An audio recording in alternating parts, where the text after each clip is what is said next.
আল্লাহ, এই জনাব তলু খলিফা সাহেবের আহ্বানে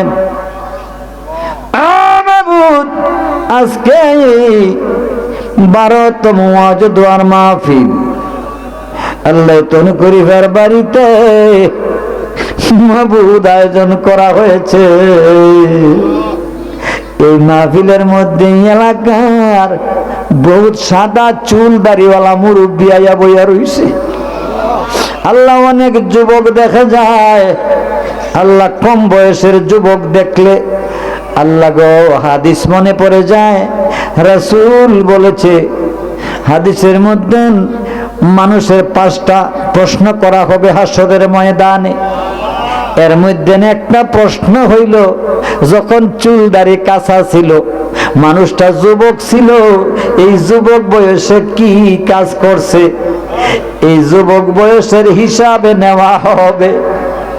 যেই যুবক নাকি তোমার প্রেমে তোমার মহব্বতে সময় দেয়, একজন বৃদ্ধ মানুষ 70 রাকাত নামাজ পড়লে যতটুকু পর্যন্ত তার ফজিলত, আর একজন যুবকে 1 রাকাত নামাজ পড়লে এরকম ফজিলত পায়। আল্লাহ, এই যুবক তরুণ মানুষের হাত বাড়াইছে। আল্লাহ,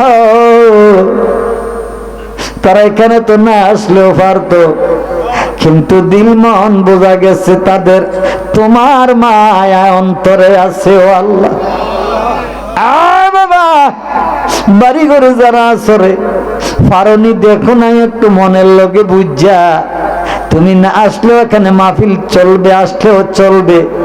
বাবারে তোমারে ডাক দেওয়ার কারণ হইল, আল্লাহর নবী বলছে তুমি দিনের জন্য ডাকো, আহ্বান করো, ডাকলেও সওয়াব, আসলেও সওয়াব, বসলেও সওয়াব। আল্লাহ পাক বলছে ইয়া আইয়ুহাল্লাযীনা আমানু কু আনফুসাকুম ওয়া আহলিকুম নারা, তুমি নিজে বাঁচো আগুন থেকে, জাহান্নামের তোমার আপনজনদেরকে, ভাইদেরকে বাঁচাও। এই জন্য একজন মুসলমানের দায়িত্ব আরেকজন মুসলমানকে নেক কাজে আহ্বান করা। আল্লাহ, পর্দার আড়ালের মা বোনেরা গো, একটু সময় দিতে পারবানি গো? আল্লাহ আল্লাহর রাসূলের দুনিয়ায় কত কাজ করতে আসো মাগো মা, দুনিয়ার আগুন দিয়া রান্না বান্না করছ, হাত পড়ছ, কাপড় পড়ছ, কত কিছু করছ, দুনিয়ার আগুন দিয়া রানতে আসো গো মা, এই আগুন দিয়া পড়তে আসো, জাহান্নামের আগুন থেকে বাঁচার কোনো পথ করছো নি গো? দেখো গো মা, আজকে তনু খলিফার বাড়ির মাহফিলে আসিয়া বসিয়া অনেক মানুষেরা, অনেক মুরব্বী বাবারা হাত বাড়াইয়া চোখের পানি ফলাইতে আছে। পর্দার আড়ালের মা বোনেরা, পর্দার আড়ালে থেকে আমরার সাথে মুনাজাতে হাত বাড়াও। দেখো গো মা, তোমার অন্তরের চোখ, অন্তরের মধ্যে একটু আল্লাহর প্রেম মহব্বত জন্ম হইয়া চোখ দিয়া নিয়ে একটু পানি আইছে গো মা। যখন যুবতী ছিল তখন বাবার বাড়িতে, আর যখন বিবাহ দিছে আইছো স্বামীর বাড়িতে, তোমার লাশটাও তো গো মা আর বাবার বাড়ির কবরস্থানে যাইতো না। সাদা শাড়ি পরাইয়া 4 জনে কাঁধে করে চির বিদায় দিব। আল্লাহ, এই মুরব্বী বাবারই হাত বাড়াইছে, আমার ডাইনে বামে মুরব্বী। আল্লাহ, খাস করে আজকের এই মাহফিলের সভাপতি জনাব আব্দুল লতিফ মোল্লা কৃষ্টপুর, প্রধান অতিথি আন্তর্জাতিক খ্যাতি সম্পন্ন বক্তা হযরত মাওলানা রোস্তম আলী পাহলভী সাহেব হুজুর আইছে। আল্লাহর অনেক উলামায়ে কেরাম আলোচনা করছে। আল্লাহ, এখানে মানুষটি বইয়া রইছে। আল্লাহ, আমরা রে খালি পিরাইয়া দিও না।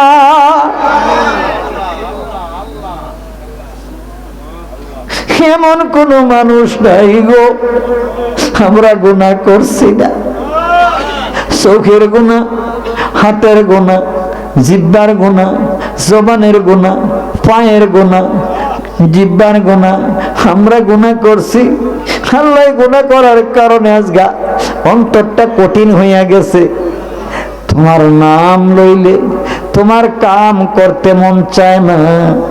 আল্লাহ মানুষগুলি এখানে বইছে গো আল্লাহ, তারার আপন জনেরা মাবুদ, ওই জেফত হইলে যেরকম বাসন লইয়া মিসকিন দাঁড়াইয়া থাকে, ডরে বয় না, চেয়ারের মধ্যে বসে না, টেবিলে বসে না, অনুষ্ঠানে ওলা বাড়িতে, অনুষ্ঠান ওলা বাড়ির মধ্যে ফকির মিসকিন যাইয়া খানার জায়গার মধ্যে ঘুরে ঘুরে এদিক দিয়া ঘুরে এদিক দিয়া ঘুরে, কিন্তু ডরে বসে না। মালিকে যদি ধমক দেয় এই ডরে বয় না। তারা অপেক্ষায় থাকে কে জানি খানা খাইব, ওই খানাদের জুড়া যদি পায় ওই জুড়াগুলি তারা নিয়া বাড়িতে খাইব।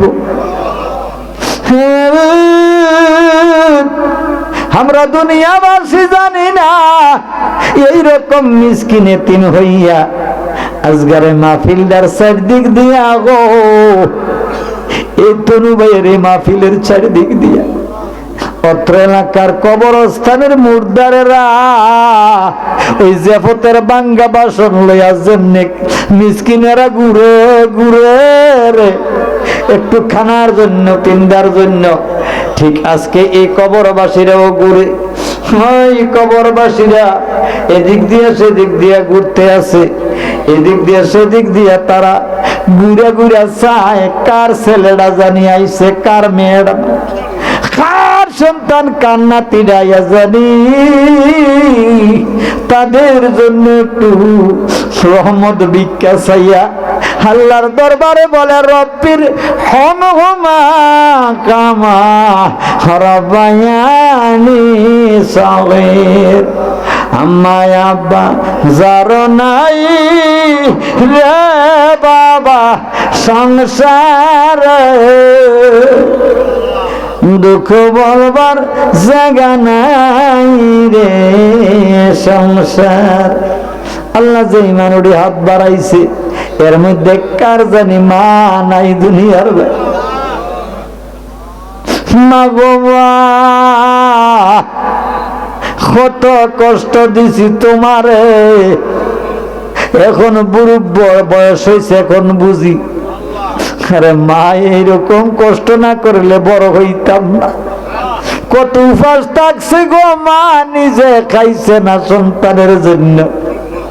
আল্লাহ এরকম বাবা আছে পরের ঘরে কাজ করছে এর সন্তানের জন্য, এই সন্তানের জন্য রইতে গেছে মেঘে বিচ্ছে।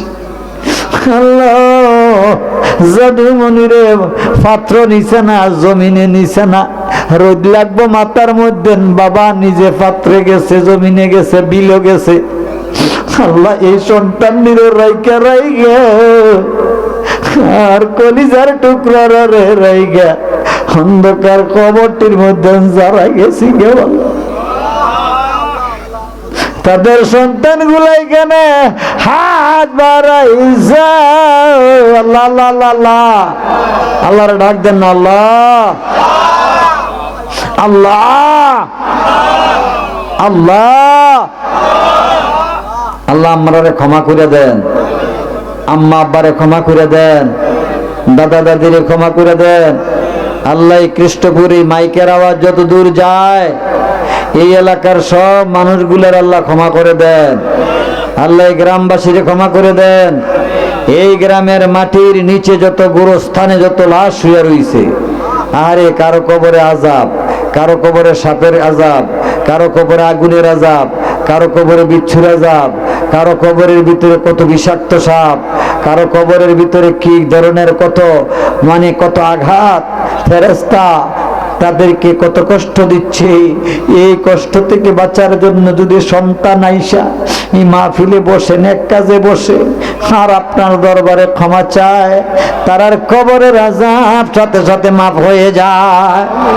আয় মাবুদ, সামান্য কিছু আলোচনা করব, ওয়াজ করব, দু চারটি কথা কোরআন হাদিস থেকে যেন বলতে পারি, তৌফিক দান করে দেন।